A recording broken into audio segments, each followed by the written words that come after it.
Welcome to this quick guide on understanding and fixing the clicking noise in your GE gas stove. If you've noticed that persistent clicking sound, don't worry, you're not alone. This is a common issue many homeowners face, but we're here to help you tackle it. So, why does the clicking happen? It's normal to hear clicks during ignition, but if it continues, it could be due to moisture, misalignment, or a blockage. Let's dive into some simple DIY solutions. First, check the burner cap. If it's misaligned, reposition it correctly. It might just solve the problem.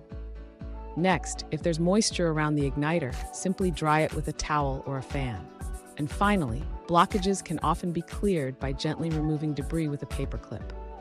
However, if these fixes don't resolve the issue, or if you spot any visible damage, it might be time to call in the professionals.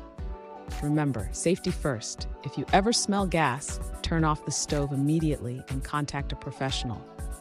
For expert help, consider reaching out to Sardis Appliance Repair Chilliwack. We're here to ensure your kitchen runs smoothly and safely. Thanks for watching and happy cooking.